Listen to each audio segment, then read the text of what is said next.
Get into today's video, I gotta say thank you for all the support. Some of my videos are actually blowing up. It's literally all the Crown Vic stuff. So if you guys are interested in Genesis Coupe or Crown Vic content, make sure you drop a sub, like, comment, do what you gotta do. I appreciate all the support, and let's keep racking up those numbers because why not? Let's do it.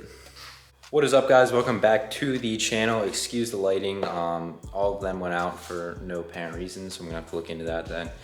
But how are you guys doing today? We got a pretty cool video in my opinion. I did kind of run low on content this week, so I decided to throw this together. This is my 2013 Genesis Coupe. I've owned this car for years now.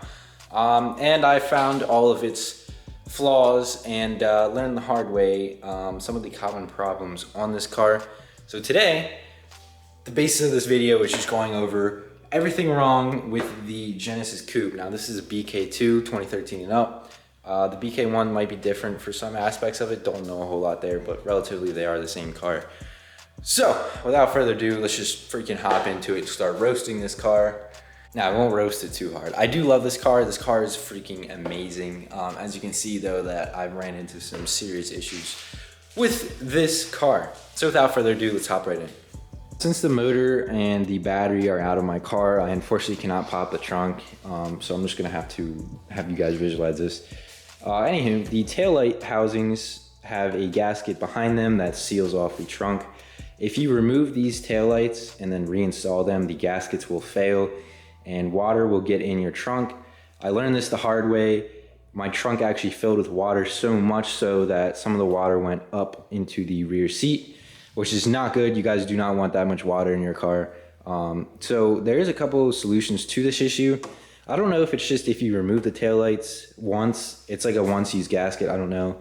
But if you do remove your taillights, you're gonna wanna make sure that you either put a bead of silicone around them, new taillight gaskets, I know there's a couple places that make them, or if you do get new taillights, like I used to have these white Spec Ds on here, I had some silicone around on the gaskets that came with it and it sealed up fine. But if you guys have the BK2 Gen, you guys are gonna wanna make sure that no water is coming in there.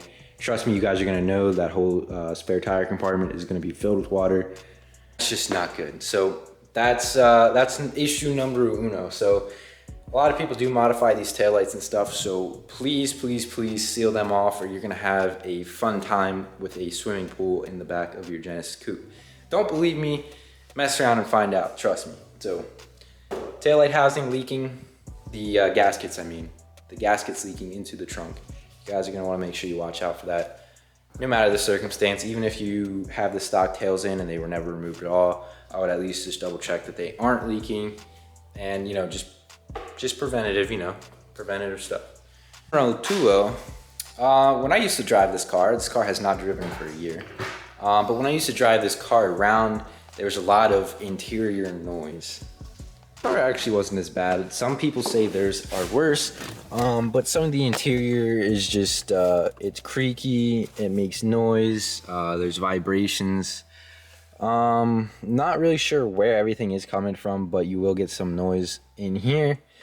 Like I said, it's just kind of an annoyance, but if you did have a loud exhaust like mine, you barely heard it, and I had the speakers bumping, so honestly, it was never really an issue for me, but if it's something that would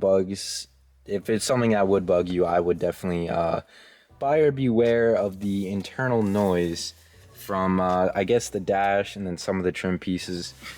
I mean, the door panels are solid, but you can still get noise from them as well. So that is numero 2 reason, nothing too crazy.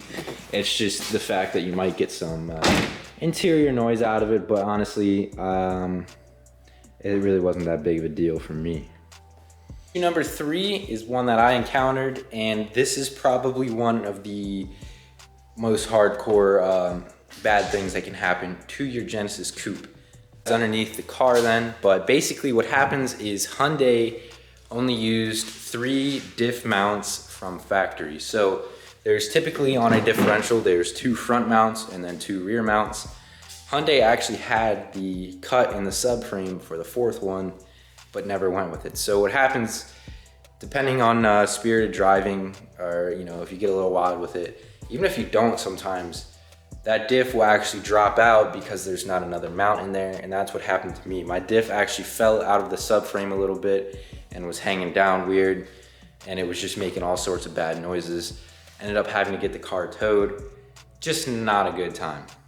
After that happened, I actually went through and ordered another diff bushing from Hyundai. I went to Hyundai, grabbed the diff bushing, and I actually cut a hole in the subframe and put the diff bushing in. Easier said than done. It wasn't actually that bad though, but you want to get the diff bushing and the bolt and actually secure the differential by 4 mounts instead of the 3 mounts. I would recommend this to anyone who is planning on drifting or doing any spirited driving. And there's also a lot of companies that actually just make like solid diff bushing kits and stuff. So buyer beware of that as well. You're gonna want to make sure that that diff is in there tight. If not, you know, it's pretty much gonna be like what happened to me. Your diff will drop out, and it's not gonna be the best time ever. You're gonna have to call a tow truck and get her home safely. Under the car, so the front 2 bushing mounts you will not see from here, obviously. But there are 2 from factory, so you don't have to worry about the fronts. This is the left rear diff bushing mount, and then you can see I added the right one. So what happens is that right one right there is basically just a cutout, and there's no mount in there or bolt going into the differential. There's only that one on the left. So what happened is the diff dropped out on this side, and it was just a no bueno situation. So you guys are gonna wanna make sure that you probably tackle this issue. And I would throw either a solid bushing kit in or just get another OEM bushing and stick on the right side. And you guys should be good. So once again, there are the 2 rear bushings. This one comes factory, this one does not. There's just a hole there. And that is it for reason number 3. Hopefully if you stuck along this far, this is one of the things that I've run into. And a lot of other people are, but some people aren't. This is gonna be a long topic, so please bear with me here. But this is also the reason why my 3.8 V6 motor is now pulled out of it and not going back in. So there's a lot of talk, okay? I don't know if you guys understand the expression a Monday motor or a Friday motor. Basically, think about yourself going to work Monday. You know, it's Monday, you know how you feel, and then Friday, you know how you feel. So basically, the quality of production isn't as good, I guess, on some motors. Short story short, that's how you can put it. Some motors last 60K miles and spin a rod bearing. I've seen some go 100 and some thousand and they're fine. This one in particular has 70,000 miles on it and spun a rod bearing. And before you say anything about maintenance, I did all the maintenance on this. Oil change every 3,000 with fully synthetic oil. I actually did a coolant flush. Part of the Genesis Coupe forums on like Facebook and stuff.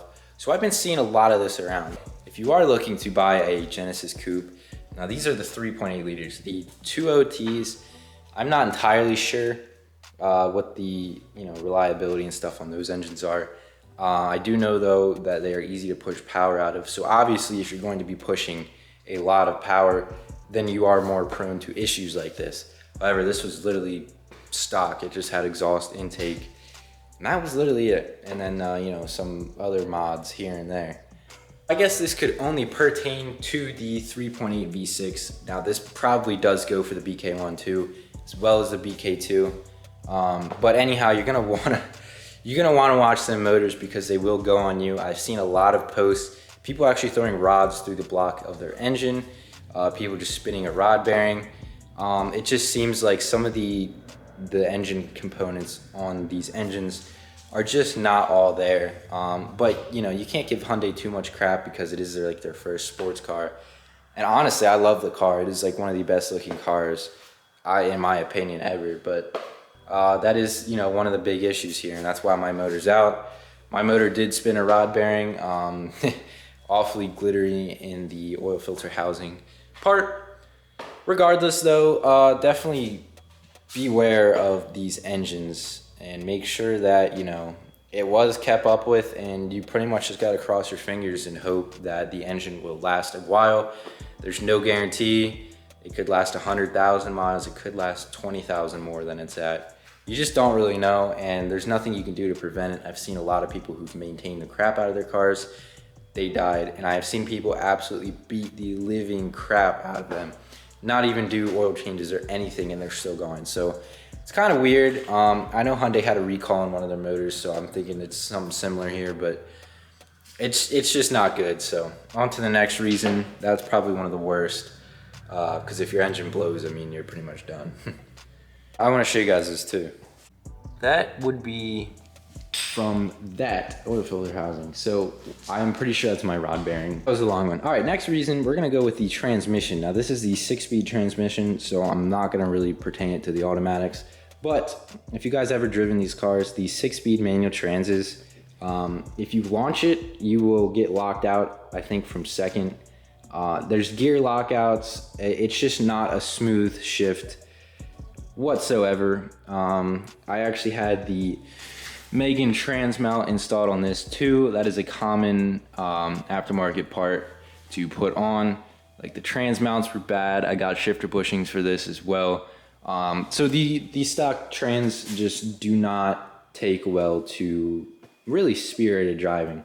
However, mine was not terrible, but I will say, like, you will have gear lockout. Sometimes it'll kick out of a gear.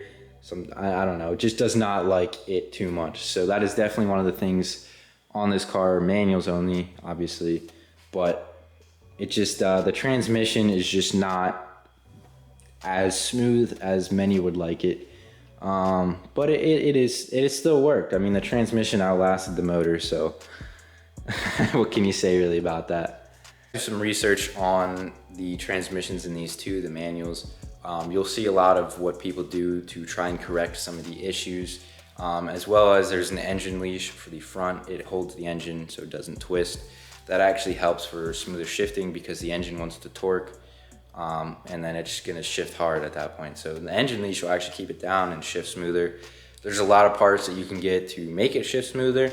It's just from factory, it is not the best. So this one isn't really a specific problem with these cars, but I have noticed that a lot of people have blown clutches and stuff like that. Now, a clutch is a wearable item, so it's not gonna last you forever. A clutch is like a brake pad, you're gonna need to replace it at some point.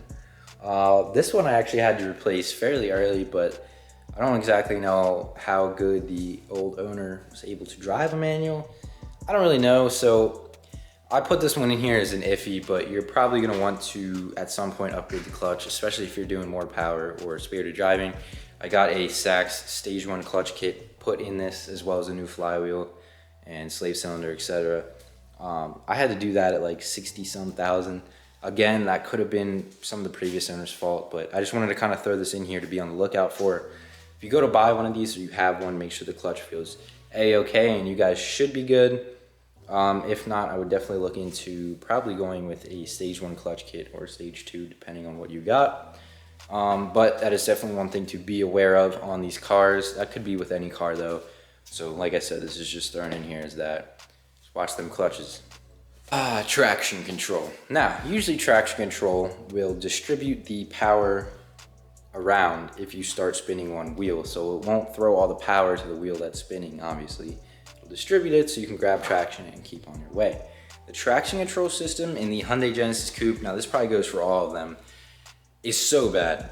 You literally lose traction and it just cuts all power, kills it, kills the motor, like just, you just dead stop, which doesn't really help much or do much really. So when I actually drove this car in the snow, I think I had better luck without traction control on than with it on. As soon as it starts spinning, it just cuts all power out, and then you get stuck because it just cuts the power and you're sitting there. So that is the next reason. The traction control systems in this car are really bad. I mean, probably the worst. If you're driving in the rain, or even if you're putting enough power down to kind of spin the wheels on a dry road, you're just gonna kill all the power. It's kind of annoying. It's one of the annoying things. Obviously you can turn traction control off. You just push it and press it and hold it in. But it is just kind of an annoying thing I wanted to throw in here because it is one of the issues with this car. The traction control system is just not good. So that's the next reason there. And for the last one, we're just gonna go with the fact that some of the headlights on these cars will be pointed at the ground. Now, this is an easy fix, but just know when you get the car that the headlights might not be as bright as you want them to be. They're gonna be pointed down just because of how the car is and such. So you're gonna wanna make sure that you either adjust those headlights or throw a spacer and do something to fix them. raise them up a little and you guys should be good there. Super easy, quick reason, but something to look for. Guys, I hope that helps some people or just spread the word on some of the issues that I've ran into personally. Comment down below some of the issues that you run into or if you ran into the same issues.